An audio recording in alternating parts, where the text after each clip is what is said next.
Hi guys! Welcome dito sa The Sun at Sorrow. Ang reading nito ay for collective for anyone who can resonate sa reading nito. This is a general and a collective reading your energy at this time.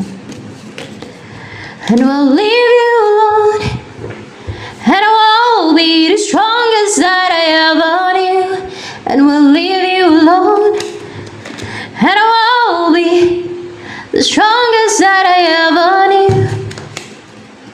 And we'll leave you alone, alone. Let's do the hang on here. How ba yan? Hindi. It's not you. Okay. Ikaw to 9 of Wands dito. Ikaw yan, 9 of Wands. May defense ka. May depensa. Naglalagay ka ng depensa sa sarili mo. O dinidepensa mo yung sarili mo. Pinoprotektahan mo yung sarili mo. O protective ka. Yan. O defensive. That's why may mga nare-reject. May nare-reject. Ano nare-reject? Ito, tong bind na to. Ito din. Ito, distraction. Yung anything na makapang-destroy sa'yo, makapang-ruin ng buhay mo. Anything na makapang-atake sa isipan mo, atake ng iba, no? Sa isip mo, na pwedeng pabaliwin ka nila niyan or magkaroon ka ng anxiety, stress, no? Yung ganon, mag-overthink ka, pati, mga ganyan. Yan yung manare-reject mo. Pati itong,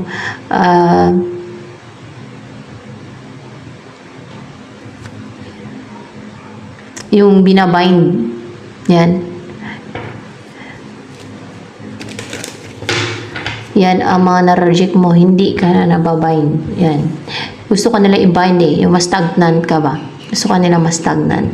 Yan ang mga na-reject mo. Pati mga distractions. Mga destructive energies yan for sure. Kaya nagdadala ng distraction. Hindi na din nasisent yung, alam niyo, yung galit nila. Yung puot nila. Yung inis nila sa'yo. Hindi na nasisent yung emotional toxicity, atake ng thoughts, kasi King of Swords, atake ng thoughts for sure. Hindi, emotional toxicity nila, para bang yung puot nila ba? Yung emotional toxicity nila, at yung galit nila, invade? No. Yung bad energy pati. Bad energy.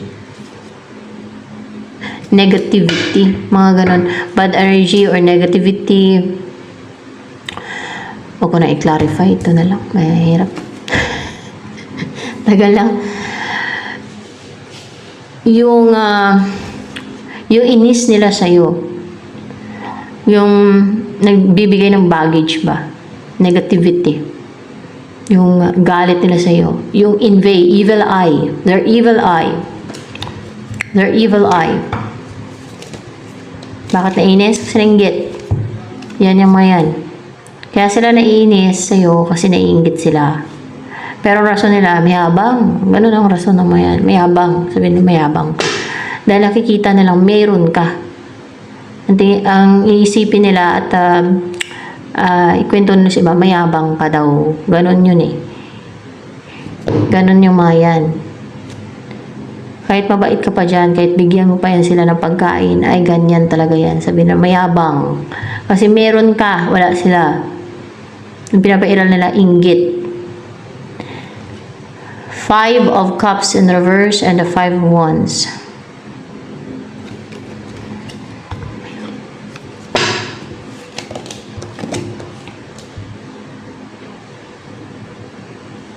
Recover ka na sa yung parang naging emotional ka, na-drain yung energy mo, naka-experience ka ng emotional turmoil, na-grief, naka-recover ka na dyan, kagagawan to ng mga enemy mo, at yung nag-juggling ka din, naka-recover ka na dyan. Na-separate, may na-separate sa'yo. Yung tuloy-tuloy nilang ginagawa sa'yo. Hindi na nagtuloy-tuloy kasi hindi na nagtuloy-tuloy na nasisend sa'yo. Star. Hindi na positive yung result ng mga ginagawa nila sa'yo. Hindi na din nangyayari yung wini-wish nila sa'yo. Yung gusto nila mangyari sa'yo. Hindi ka na din nila mamanipula pa. Ay, ang ganda, no? Knight of Wheels. Hindi na din sila committed. O kumbaga, hindi na tuloy-tuloy pa yung mga ginagawa nila sa'yo na yan. Six of Cups.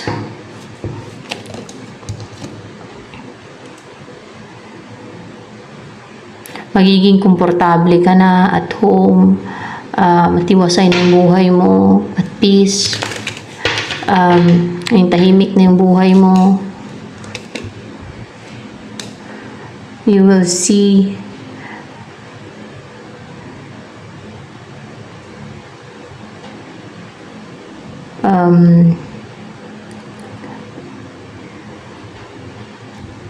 liwanag. You will see the light, no? Liwanag, oh. Maging positive na yung mindset mo, ganon. Kahit may mga delays pa, maging ano ka na din, maging confident, stable, secured, hindi ka na maging mahiyain. And you know what? Gusto din ng mga yan na maging mahiyain ka, na insecure ka, na maging shy, na hindi ka maging confident, na mahiya ka na magpakatotoo, na ipakita ko ano yung totoong ikaw, na ang gusto nila mailang ka. Ganyan yung mga taong puno ng inggit. Gusto nila kontrolin nila pati yung buhay, isip, kilos ng iba, ng mga taong kinainggitan nila.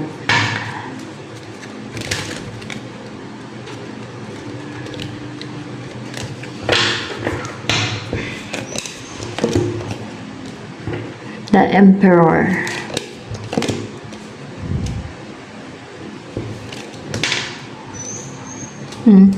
Ito Emperor na to na strong, hindi na din makapanugod sa'yo. Hindi na din maging courageous pa at maging positive at maging passionate na. Hindi magsasucceed yung mga ginagawa niyang pang-atake sa'yo.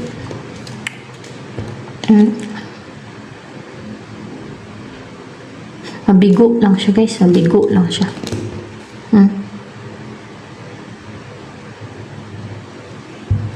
Justice.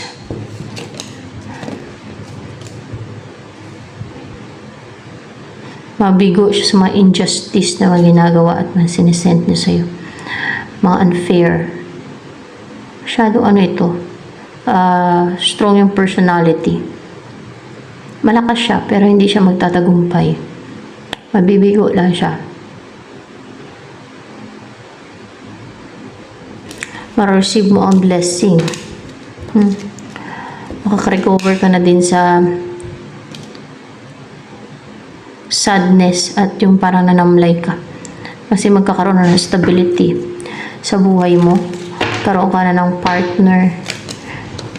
Wala ka pang partner. Kung hindi pa stable yung relationship mo, maging stable na yan. At may pagtutulungan na mangyayari, guys. May pagtutulungan eh. Sa inyo ng person na meron kayo soul connection or spiritual connection.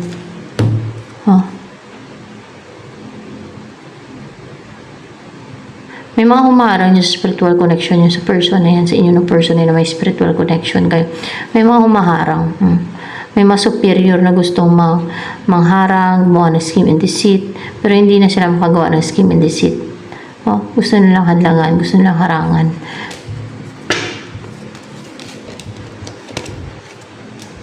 Hindi sila magsasucceed, guys. Hindi sila magtatagumpay. Hindi na nila mas-send. May nag-end na eh. May nag-close na cycle. Hindi na nila masend sa inyo ng person mo yung mga sinesend nilang negativity, yung binibigay nila sa inyo ng mga like sa picture, yung pabulong-bulong, mga ganun o ano pa, manipulation, mga ganyan. May nag-end na kasi, may natapos na. Babalik sa kanila yung mga ginawa nila sa inyo, babalik sa kanila yon. Hindi na sila makapag-take ng risk pa. Babalik talaga sa kanila yung ginawa nila sa inyo, yung person mo.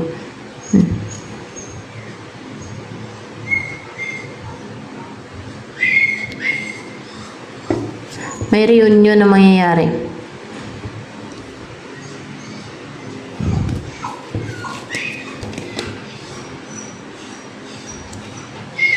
Reunion ba to? Parang, ano to, third party? Third party yan? Third party. Third party. At ang dami. Ang dami. Ano yan? Mga option ng person mo. Option? Hindi. Mga nagkakagusto sa person mo yan. Hindi. Nagkakagusto sa'yo. Sa'yo yan. Nagkakagusto. Ang dami. Hindi sila magsasucceed. Oh, hindi sila magsasucceed. Kinlarify na. The sun kanina. Oh, hindi sila magsasucceed talaga. Yung mga tao na yan.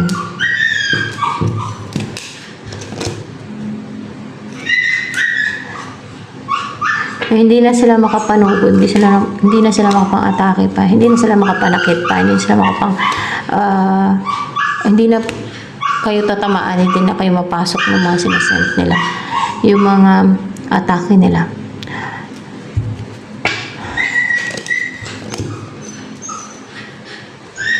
Mawala ng strength itong pamilya na to, yung 10 of Cups na yan. Wala ng strength yung ginagawa nila sa'yo. Oh, unstable na nga sila yun. Hindi na makapag-take na action eh. Oh. The Wheel of Fortune. Oh? Kasi nasa panig mo ang luck. Swerte ka ngayon. And Ten of Wands, the Devil.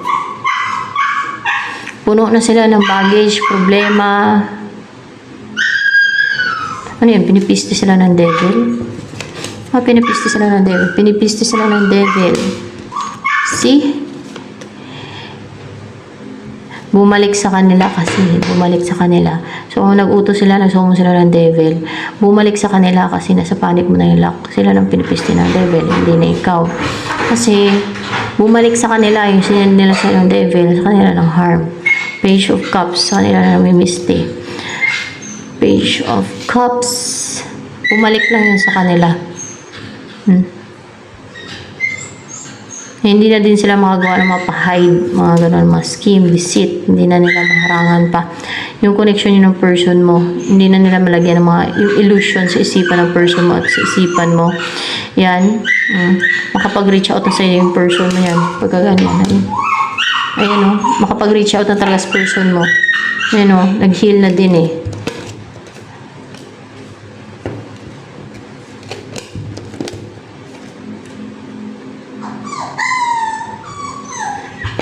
And hindi na matatenga pa ang connection yung dalawa. Hindi nila ma-clouded yung judgment ng person mo.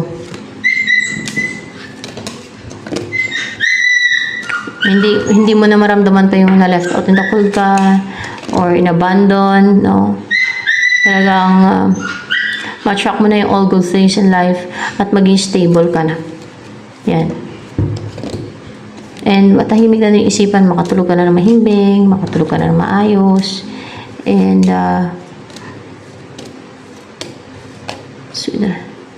magkaroon ng rebirth to, new beginning, rebirth sa inyo ng person na to, na si King of Cups, King and Queen of Cups.